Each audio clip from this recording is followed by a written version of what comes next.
Health and Human Services Secretary Tom Price says declaring a public health emergency has helped save lives in Southeast Texas. And as we've been talking about, as our last guest talked about, there are serious health concerns, not only right now, but for all of Texas and Louisiana, as so much of it remains underwater. Yeah, potential problems. Floodwater injuries, unwelcome wildlife like alligators, for instance, infectious disease from sewage, and a shortage of medicine as well. Dr. Ernest Patti is a senior attending physician of emergency medicine at St. Barnabas Hospital, and he joins us now to talk about this, what could happen in the aftermath. Thank you for having me. Thank you, Dr. Patti. You know, we are just essentially we're still in the thick of it. There's still people being rescued, but in a sense, the aftermath is beginning for some parts of Texas. The cleanup is underway. People will be out there mucking their homes and trying to clean up, and they'll be exposed to floodwaters and mud and everything left behind. How dangerous is it? Oh, it's very dangerous. I mean, when you think of the word disaster itself, it's actually a mnemonic for what we have to worry about, the consequences that people can face. I think of the D standing for the danger. You mentioned dangers in the hidden floodwaters, what the floodwaters contain in them as well. Infectious disease is the I in disaster. That stands for all of the infections that are prone from sewage backup and lack of fresh water.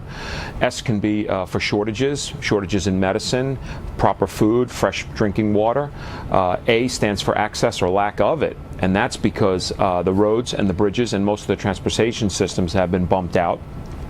The other S in disaster stands for shelter, lack of proper shelter that you can actually live in, that's dry and stable and hasn't been damaged from the floodwaters.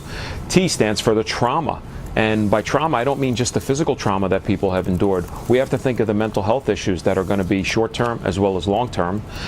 E is for electricity, lack of it, and the importance to have it so that we can recover.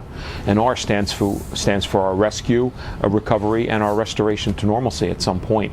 You know, I've covered a great many floods, and generally in the days after, something I always see, children running around in the floodwaters, or people that are just trying to get access to their homes and recover some of their belongings also being exposed to the floodwaters. I mean, what do you do if you've been exposed to floodwaters? And we've been watching for days now these pictures of people that have little choice but to wade through it and climbing into boats. Yeah, you have to be very careful because your skin, while it's very resilient to water, the long-term effects of submersion can cause changes in your skin where it breaks down and actually makes you very prone to skin infections.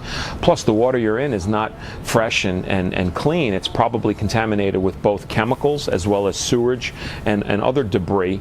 That can also lead to infectious disease and cause rashes and allergic reactions in folks. So people have to try to get themselves out of the water, dry themselves as best as possible, and in spite of all the difficulties they face, to try to stay as clean as possible during a disaster like this. All right, Dr. Patti, thank you for joining us to talk about all of this, including folks that are looking for shelter and will need some medicine in the days to come. We appreciate it. Thank you. Thank you. It's my pleasure.